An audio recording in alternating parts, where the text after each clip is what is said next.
got closer to the target that we set, thinking, I'm fucking not going to achieve this. And that almost was more of a negative than a positive. Why do you think you didn't achieve that? This is going to sound like an excuse, but there was just a lot. It's an aesthetic thing. Well, yeah, but also, why else? Like, ultimately, why do you want to... It just sounds better. Okay. I don't want to get into... We're allowed to talk about the excuse, though. We're allowed to talk about, okay, is that true? Yeah. I think there was a lot of pressure. I felt a lot of pressure at the end of last year. Professionally, personally, a whole lot of things. And it did derail, from those really good habits that I was dialed in on in the first 7-8 months of the year where, very... I don't think you've clicked into yet quite what your why is. So, and this is my point about the social media type posts, is that we're not really understanding the why behind it. So I don't think you want to be 100 kilos. Yeah. I think you want to feel healthy and present in your body. Actually, when we do it, it's like you need to embody that now. So who is it that is 100 kg Seamus? Like, what are the things about him that you know that... It's almost those first things as well, well, here and fit, like that's kind of carries through. And no excuses. Oh, yeah. Boring habits. Yeah.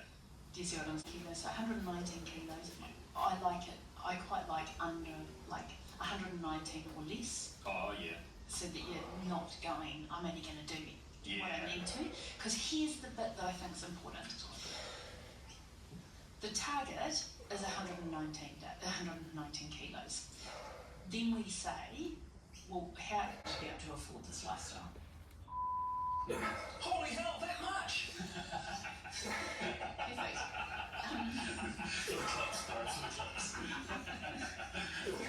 It's in half of a quarter of what dies off.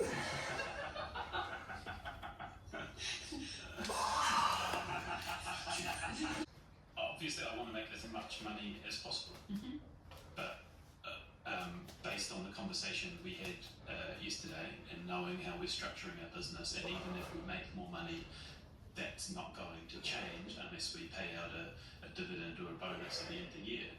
Like if I include that, and I'll say I'd love to smash the year and get up, but I don't. One of the things we talked about yesterday is the difference between income and net worth. And net worth in terms of the business.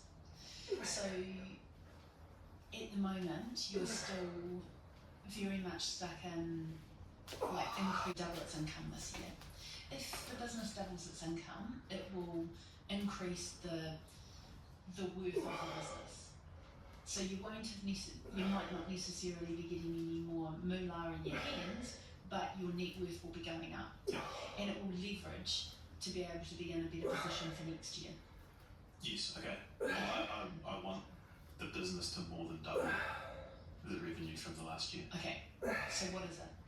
What is the revenue? No, what is do you want it to be 3 times what it was this I want it to time? be 3 times what it was, yeah. Okay, now I'm going for it, because that is very important.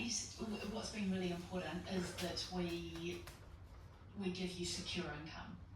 We've done that. Do you know what we've done that. You keep changing the targets, but we've done that. And then, well, why not? Why not have a brainstorm on what that could look like? Absolutely. But that comes from knowing what it is that's really, really important to you. And there's always a price to pay, as I said. So, you know how we talked about yesterday about it's risk versus, and it's like, but I don't have time. And what more could I do? That's not the place that we're coming from. We're coming from a what is possible. Yeah. You're welcome. See you later. The teeny writing stuff at the bottom, I think it's called legal stuff. Here we go. This podcast is solely for education. I mean, I've only been told every single day of my life. Yeah. But that was like, I was thinking that and I made the note of that. No, I've never got that. But I really think we can convince people that. Honestly, bro, I reckon we can convince people that we're not. Yeah, that's fine. Like, what we should do is get you to be the coach. You'd be like, oh, whatever, just put this out. And then it goes off, and Yeah. you're like, Well, they go off like months later. They resurface. Yeah. Hey, you always did your episode with Richie, like to an audience, and one of the coolest things about it is, you know, they can give you real-time feedback, and the crazy thing with Twitch is like, I think from my understanding, you have to pay in order for them to see it. So the money that these guys are making is crazy. This is the part that I had to try and get explained to me last night by somebody, and it still didn't make sense to me. So for your that life, you've got to pay. It's like OnlyFans, but for content. Basically, that's what OnlyFans is. I'm gonna walk this back. I'm gonna sit quietly. I'm just unsure. Oh no, I know exactly what OnlyFans is for, but Me too. yeah, to make sense of this, I need to put OnlyFans content. Yeah, repurpose it for a context you understand. Yeah. So that would be the PPPs, but as they're going live. Pretty much. So it's that's actually a really good way to describe it. Like PPVs, like multiple race, all that sort of stuff.